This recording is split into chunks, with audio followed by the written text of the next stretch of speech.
आणि आपण प्रशासनाने ज्या 2 लोकांचा बळी घेतलाय त्यांच्या फोटो आपल्या कार्यालयात लावावा, जेणेकरून आपण बळी घेतलाय पुढे बळी जाणार नाही याची जाणीव आपल्याला वेगवेगळी त्या फोटोकडून होईल, हा या मागचा उद्देश आहे. आम्ही यापूर्वी अनेक वेळा सदस्यर मार्गाने आंदोलन करणे हा फक्त उद्देश एकच की आमची समस्या तुम्हाला त्या गांभीर्याने कळावी, एवढा या मागचा उद्देश आहे. मागे लेखी पत्र दिलेलं आहे आपल्या विभागाने आणि तापी महामंडळाने की आम्ही 8 दिवसात याच्या संदर्भात सकारात्मक निर्णय घेऊन योग्य तो निर्णय घेऊ आणि तुम्हाला कळवू.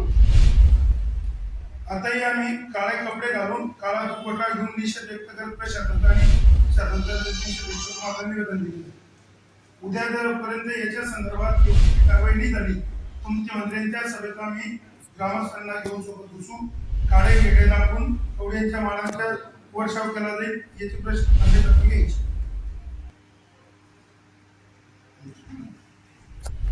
यातील सात्री हे गाव निम्न तापी प्रकल्पामध्ये बुडिताखाली येतं.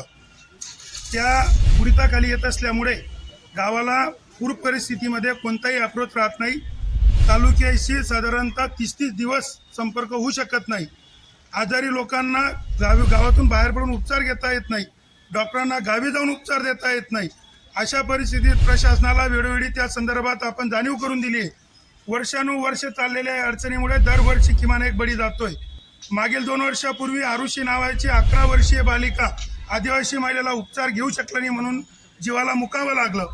तरी सुद्धा प्रशासन जागे झालं नाही. त्यांनी हमी दिली की याच्या पुढे अशी परिस्थिती निर्माण होणार नाही, याची खबरदारी घेतली जाईल, पर्यायी रस्ता तातडीने दिला जाईल. या आश्वासन दिल्यावर ग्रामस्थांनी तेही आंदोलन स्थगित केलं. नंतरच्या याच्यात मागच्या वर्षी उषाबाई भिल नावाची महिला देखील पूर परिस्थितीमध्ये उपचार घेऊ न शकल्याने तीही दगावली. त्यावेळेस देखील जिल्हाधिकारी महोदयांनी व संबंधित प्रशासकीय अधिकाऱ्यांनी तातडीने रस्ता देण्यासंदर्भातलं ग्रामस्थांना लेखी आश्वासन दिलं. परंतु लेखी आश्वासन हे कागदावरचं आणि लाल फितीतलंच कायम राहिलेलं आहे. अशा परिस्थितीत आज होईल उद्या होईल असं खोटं आश्वासन संबंधित अधिकाऱ्यांकडून सातत्यानं दिलं जात आहे.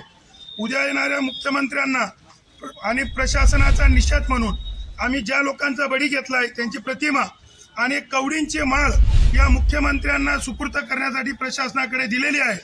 यापुढे या संदर्भात तातडीनं निर्णय न झाल्यास येणाऱ्या काळात जर कोणी दगावलं तर याला संबंधित प्रशासकीय अधिकारी जबाबदार राहतील, शासन जबाबदार राहील.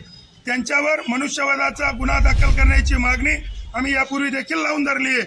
येणाऱ्या काळामध्ये पूर परिस्थितीच्या अगोदर उपाययोजना झाली नाही तर संबंधित अधिकाऱ्यांच्या घरात पाहुणे म्हणून राहण्याची, सुरक्षितपणे राहण्याची भूमिका आम्ही गावकऱ्यांनी घेतलेली आहे. येणाऱ्या काळामध्ये या संदर्भात योग्य निर्णय न झाल्यास चुकून कोणी दगावलं तर त्या जिल्ह्यातील जिल्हाधिकारी महोदय, तापी मंडळाचे अधिकारी यांच्या निवासस्थानासमोर संबंधित व्यक्तीचं दफन केलं जाईल याची देखील आम्ही कल्पना संबंधित विभागाला दिलेली आहे. प्रशासनाचा आणि शासनाचा निषेध म्हणून काळे कपडे परिधान करत, काळा दुखवटा डोक्यावर घेत कवड्यांची माळ आणि प्रतिमा आपण आज प्रशासनाकडे सुपूर्द केलेली आहे.